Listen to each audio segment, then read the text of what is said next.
लिंग पुराण में एक बात मिलती है और बड़ा सुंदर एक भाव लिंग पुराण के अंतर्गत आता है कि जब एक कावड़िया भगवान का पवित्र जल लेकर उस जल को भरकर साथ में लेकर जब चलता है और धीरे धीरे जब वो मंजिल तक पहुंचता है, जितने जितने कदम मंदिर तक उसकी मंजिल तक पहुंचने के होते हैं, उतना उतना कष्ट उसके शरीर में और बढ़ता चले जाता, थकान और बढ़ती चली जाती।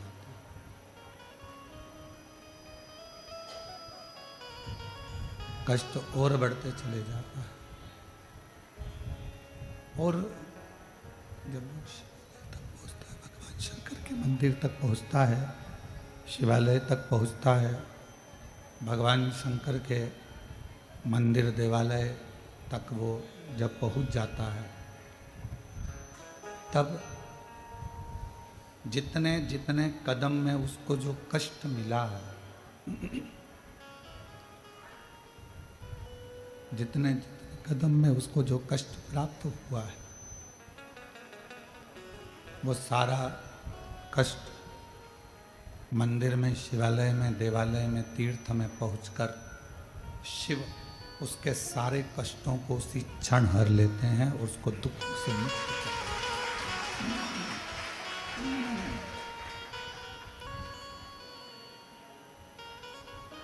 अब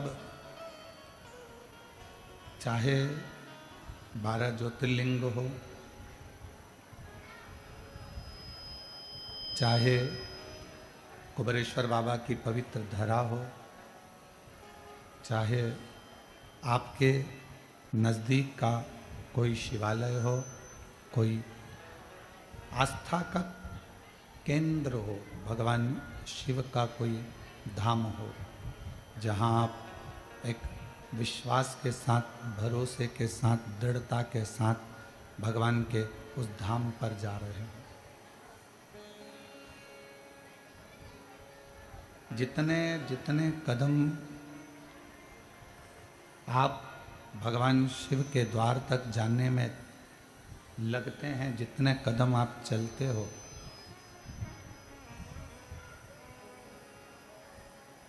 जितना जितना आप कदम बढ़ाते चलते हो, उतना उतना शिव आपके करीब में आता चले जाते हैं, भगवान शंकर आपके नज़दीक में आते चले जाते हैं।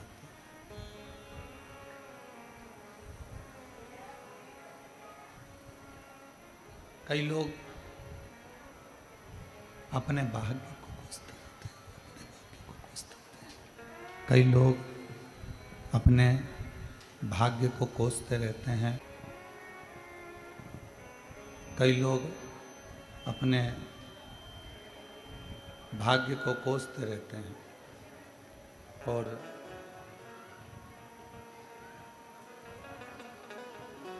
दिन रात मन में एक भाव आता रहता है कि हमने ना जाने क्यों जन्म ले लिया, क्यों हम पैदा हो गए, भगवान ने सारा दुख, तकलीफ, सारा कष्ट हमको ही दे दिया। भाग्य की सराहना क्या करा जाए। ये शरीर, ये मानव की देह, ये शरीर केवल पोसने के लिए नहीं है। ये मानव की देह, ये शरीर अपने आप को पोसने के लिए नहीं है। ये मानव की देह, ये शरीर बड़ी मुश्किल से, ना जाने कितने कितने कितने कितने दुख, कितने कितने जन्म हमने झेले होंगे, कितने जन्म हमने निकाले होंगे, तब जाकर ये मानव का शरीर प्राप्त हुआ है। और इस मानव शरीर को यदि आप दिन रात पोस रहे हो तो वो श्रेष्ठ नहीं। इस मानव शरीर में जो बक्से लगे हैं वो तो सही लगे हैं, उसको वहां से सेट करो।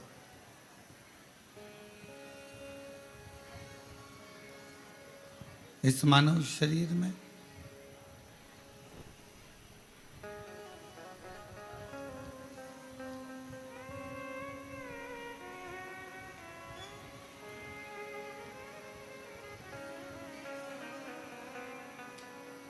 ये मानव शरीर के अंतर्गत एक परमात्मा की ज्योति इस शरीर के अंदर रहती है और वो परमात्मा की वसरेंद्र परमात्मा की ज्योति ही, आवाज आ रही है पीछे? नहीं आ रही।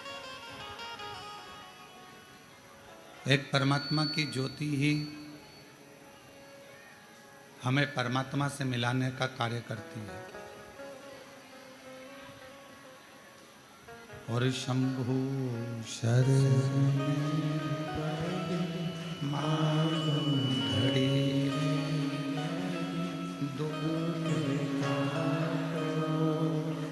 दया दर्शन आखो शंभु शरण मांगो घड़ी रे दुख काटो दया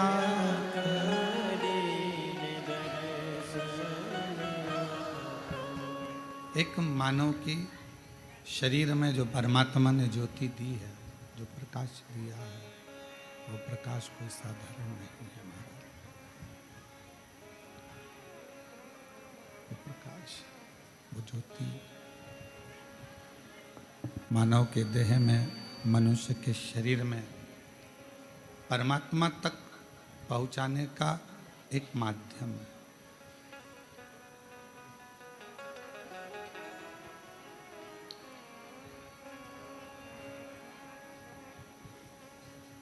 जब आप किसी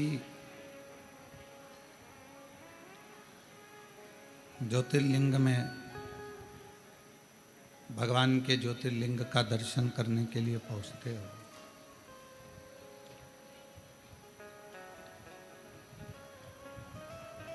वो ज्योतिर्लिंग में जो ज्योति होती है, भगवान शिव का जो तेजपुंज प्रकाश होता है, वो हमारे हृदय में जो ज्योति विराजमान होती है, जो ज्योति हमारे हृदय में रहती है, वो ज्योति शंकर के शिवलिंग की ज्योति, सामने भगवान शंकर के शिवलिंग की ज्योति और एक हमारे मन की, आत्मा की, हृदय की ज्योति, उन दोनों ज्योतियों का संगम भगवान शिव के दर्शन के समय पर होता है।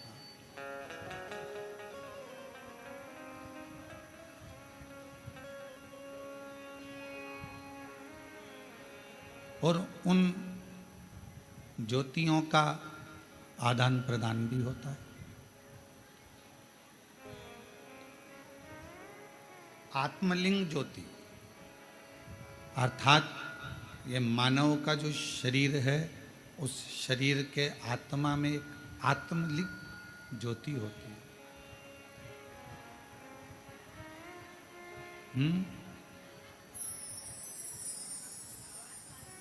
एक आत्मलिंग ज्योति होती है और वो आत्मलिंग ज्योति शिवलिंग की ज्योति की ओर जाती है और भगवान शंकर के शिवलिंग में जो ज्योति होती है वो आत्मलिंग ज्योति की ओर जाती है।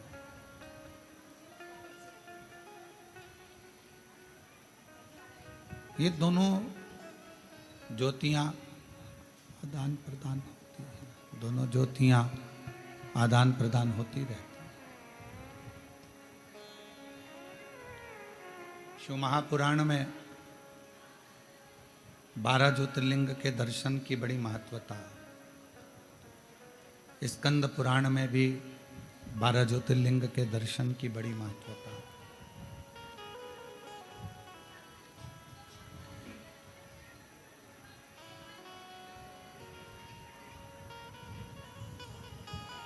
लिंग पुराण में भी 12 ज्योतिर्लिंग के दर्शन की महत्वता है। उन ज्योतिर्लिंग में पहुंचना और भगवान शंकर के उन ज्योतिर्लिंगों का दर्शन कर कर आत्म ज्योतिर्लिंग, आत्मलिंग और उसका प्रकाश, और जो सामने शिवलिंग है, ज्योतिर्लिंग है, उसका प्रकाश।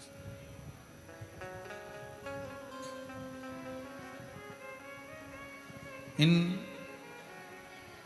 दोनों ज्योति का मिलन,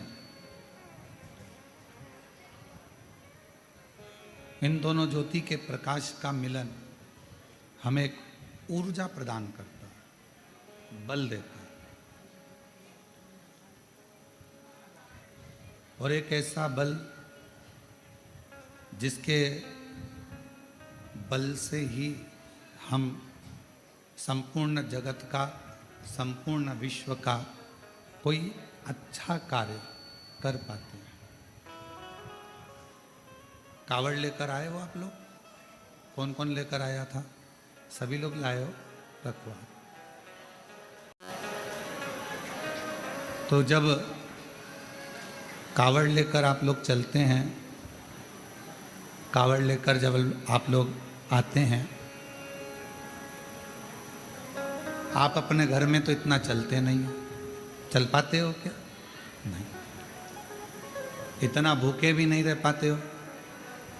बार बार पानी भी पीना होता है, बैठना भी होता है, कार्य भी करना होता है, पर पाँव में छाले पड़ रहे हैं, एड़ियाँ दुख रही है, पाँव पूरा नस नस तड़प रही है, और तो भी आपके मन को, आपकी आत्मा को कोई बल दे रहा है।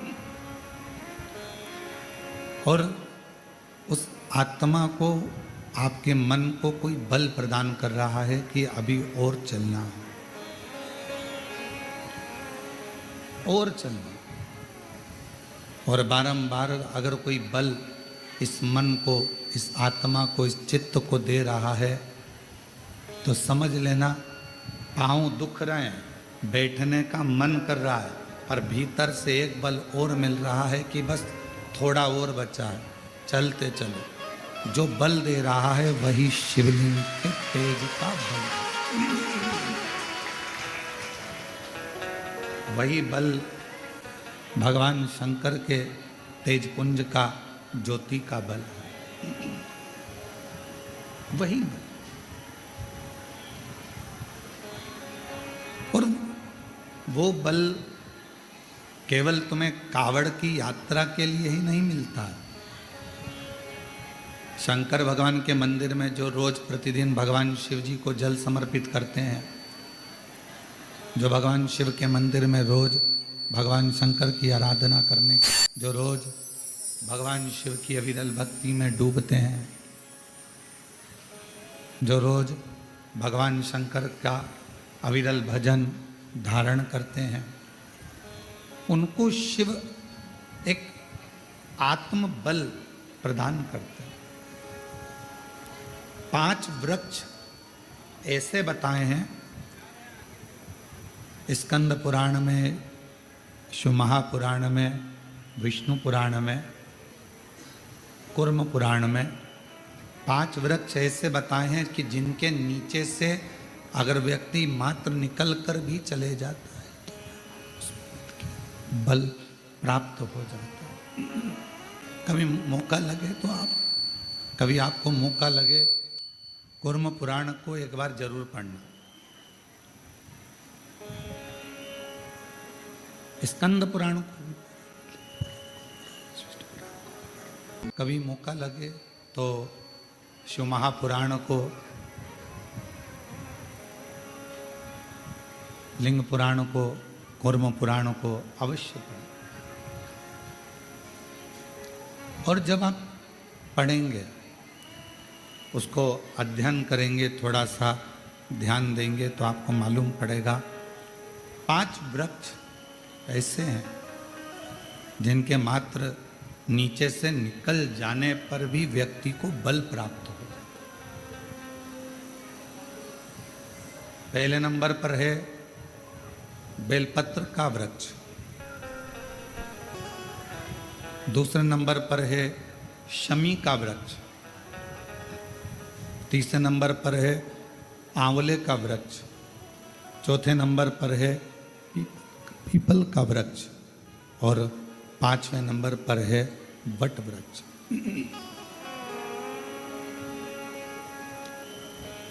ये 5 वृक्ष, इन वृक्षों की मात्र छांव, इन वृक्षों की मात्र छाया हमको बल प्रदान करती है, हमें एक अलग से एनर्जी देती है, हमको अलग से बल देती है, अलग से एनर्जी देती है, अलग से बल प्रदान करती है। और इन वृक्षों के नीचे अगर मान लो कोई 5 minute, 7 minute, 10 minute, 15 minute, 20 minute कोई बैठ गया और वहाँ बैठकर भगवान शंकर के पंचाक्षर मंत्र का नमः शिवाय, षडाक्षर मंत्र का ओम नमः शिवाय या श्री शिवाय नमस्तुभ्यम का जाप या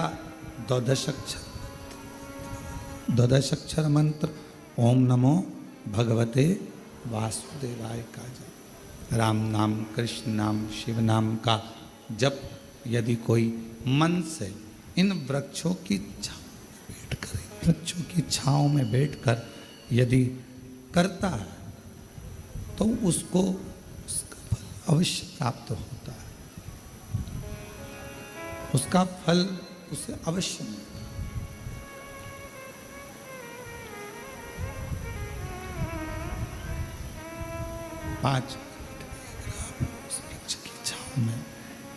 पाँच मिनट भी अगर आप उस वृक्ष की छांव में अगर बैठे हो, 5 मिनट भी अगर इन बेलपत्र का वृक्ष है, शमी का वृक्ष है, आंवले का वृक्ष है, पीपल का वृक्ष है, वट वृक्ष है, इन वृक्ष की छांव में अगर कुछ देर आप और हम बैठे हैं और भगवान के नाम का उच्चारण कर रहे हैं, तो उस वृक्ष की छाएं, उस वृक्ष की छांव हमें एक अलग से बल दे देगी, अलग से ऊर्जा दे।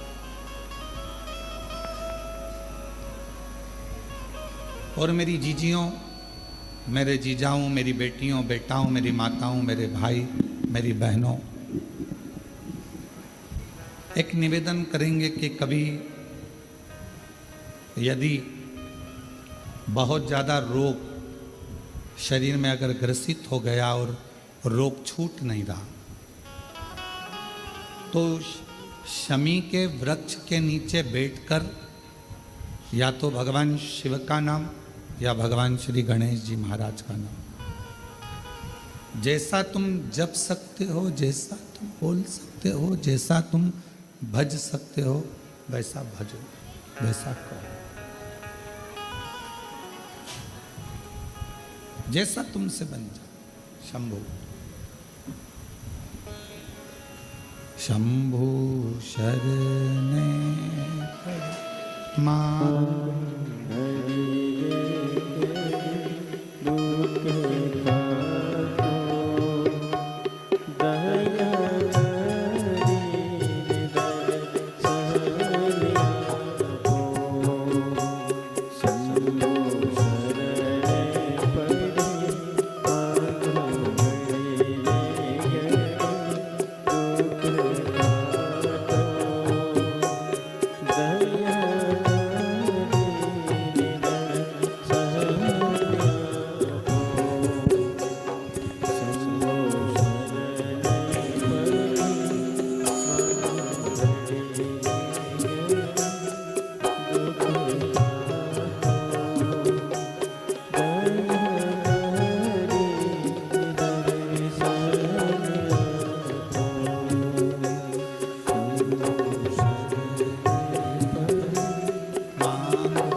भगवान शिव की कथा करें, भगवान शंकर का चरित्र कह रहा है,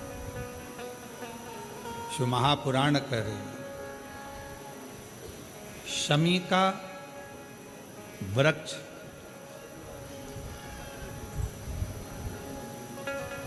हमारे शरीर में जो रोग होता है, उस रोग के जितने भी तत्व होते हैं उनको शमी का वृक्ष खींचता।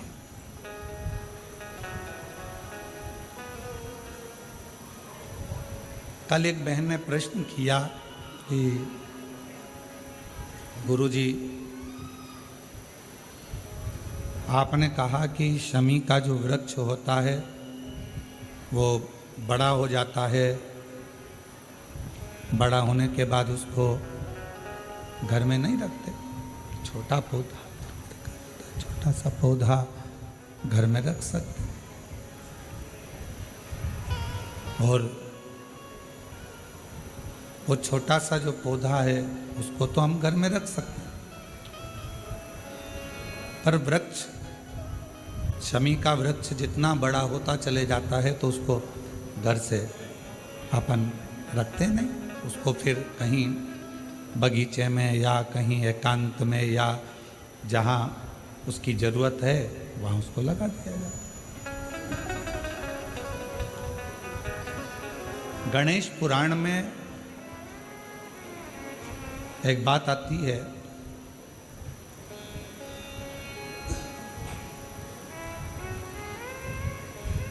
कि शमी का जो वृक्ष होता है वो रोग को खींच लेता, बीमारी को खींचता, तकलीफों को खींचता, दुख को खींचता, शरीर के रोगों को वो खींच लेता। तो शिव महापुराण की कथा में और गणेश पुराण की कथा से एक बात सीखने को मिलती है कि पौधा छोटा रहेगा तो आप उसका पूजन भी कर सकोगे, पत्ते भी ले सकोगे, शिवजी पे भी समर्पित कर सकोगे, और घर के अंदर यदि कोई तकलीफ में है, कष्ट में है, तो उसके दुख को भी वो खींच ले, उसके कष्ट को भी वो खींच ले, उसके कष्ट को, उसके दुख को वो खींच लेता है, उसके कष्ट को, उसके दुख को वो खींच लेता है। पर जैसे ही शमी का पौधा बड़ा हुआ, शमी का वृक्ष बड़ा हुआ, और उस वृक्ष के इर्द गिर्द से अगर कोई निकल कर जा रहा है, शमी के उस वृक्ष के आसपास से, इर्द गिर्द से अगर कोई निकल कर जा रहा है, तो उसके भी रोग को वो खींचता, उसके भी रोग को वो खींचता।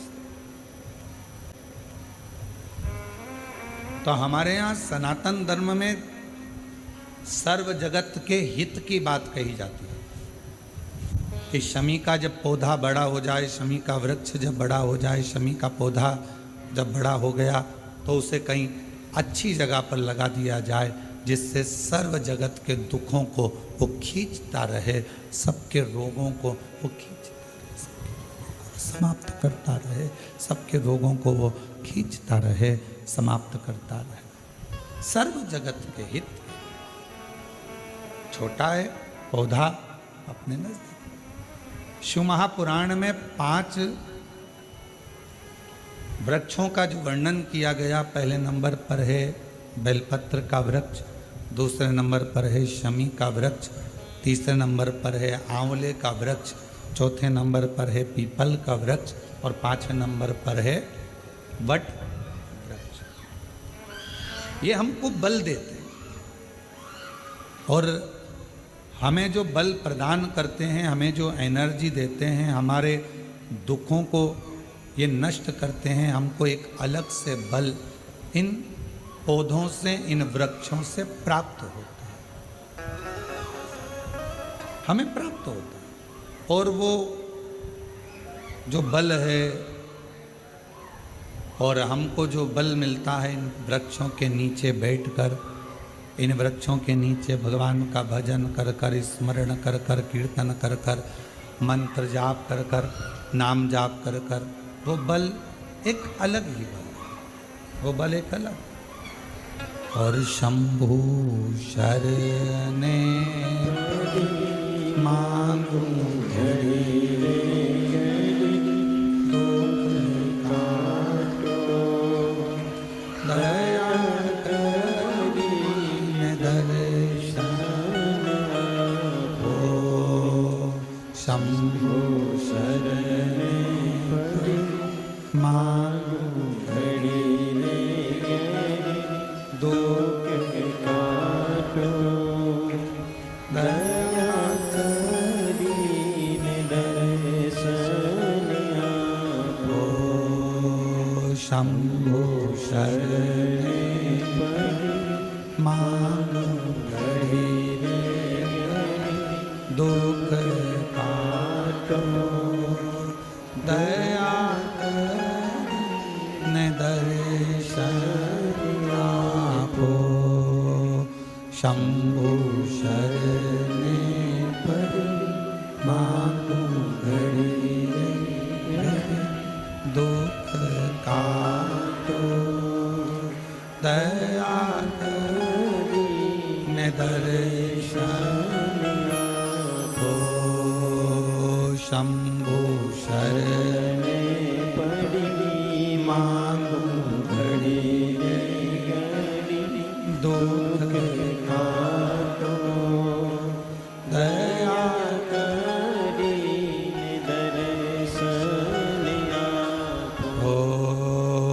शंभु शरणे मांगू घड़ी दुख काटो, दया करीने दर्शन आपो। तो शमी का जो पौधा है वो हमको एक एनर्जी, एक बल देता है। और उस पौधे के नीचे जब हम बैठते हैं, भगवत भजन करते हैं, नाम जाप करते हैं, स्मरण करते हैं, तो उसका फल हमको अधिकता में प्राप्त होता है, अधिकता।